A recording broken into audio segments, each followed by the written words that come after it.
Good afternoon, everybody. Welcome to Riata Horsemanship. I'm Luke Brown. I'm very excited to be with you here today on Motivational Monday.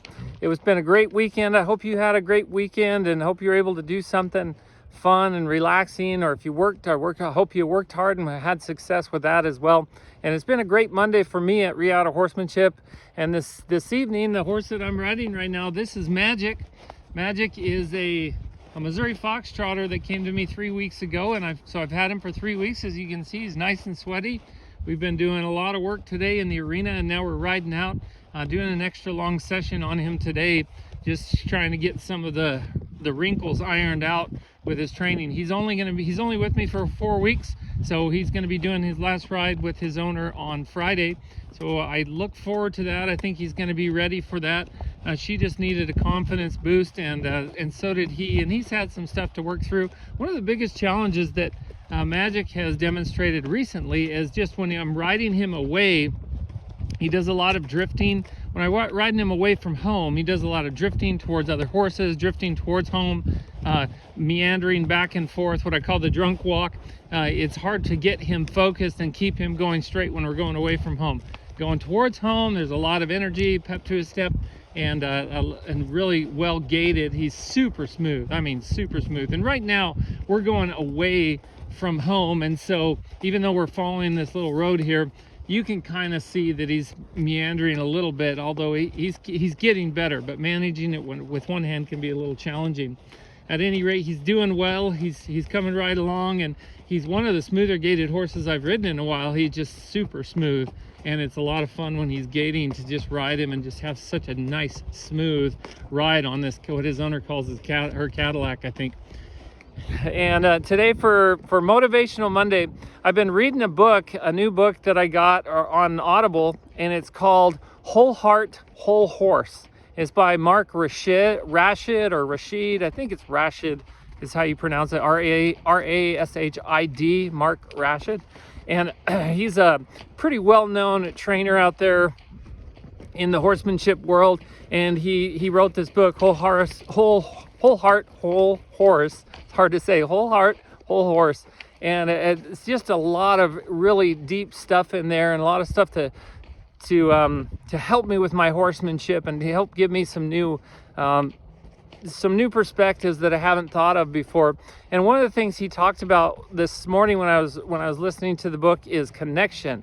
And he said this, he said, finding a true connection with your horse is difficult, if not downright impossible, if we aren't already connected with ourselves in some way. I butchered that just a little bit, but if we're not connected with ourselves, it's difficult, if not impossible, to have a connection with our horse.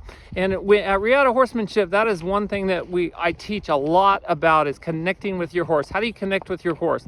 How do you connect with a horse that is dull and doesn't want to respond to you?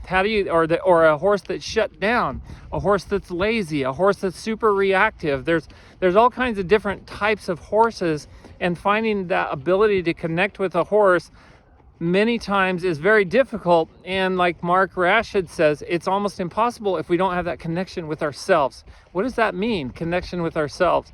And I think that's the true value of horsemanship, and really what we do here at Riata Horsemanship and the life coaching program that we offer to people, and that is finding the connection within yourself. Because when you find that connection within yourself, or with yourself, when you realize, when you can assess what you're doing, how you're doing it, and you have a spiritual connection with yourself and an energetic connection with yourself, you understand yourself, you understand why you do what you do and what makes you tick, then you're much better able to work with the horse. So many people really struggle, and I struggle too with this at times. I struggle connecting with some horses, and a lot of times I find that it's because I'm not connecting with myself. I'm not on that level that I need to be mentally, emotionally, spiritually, to be able to really connect with the horse. And I used to think that was a bunch of what I would call hogwash. That idea of that spiritual connection, that energetic connection that we had to have in order to be able to connect with our horse. But the more I learn and the more I train, the more I realize how important that is, that we're right within ourselves, that we're calm within ourselves. Mark, this just came to me. Mark was talking about a pond, a real still pond on a non-windy day, a nice warm sunny day. Just imagine this beautiful pond in the middle of a field at a farmhouse, and there's not a ripple in the water. It's just super still water, and it's just gorgeous and glistening. And if you toss any kind of pebble into that water, the ripples that occur in that water just totally mess up the reflective nature of that water and that peaceful nature of the water. And I think that's what happens with us spiritually, emotionally, mentally, however you want to label it. If we have ripples in our pond, then we're not able to have that calm sense of being able to just understand our horse better and not judge our horse, but just treat our horse like we would want to be treated. And so if you're having a hard time finding connection with your horse, well, number one, make sure you know what to do. There's so many different, I think strategies, training strategies are very important. If you don't understand training strategies, both sensitizing and desensitizing, I think you're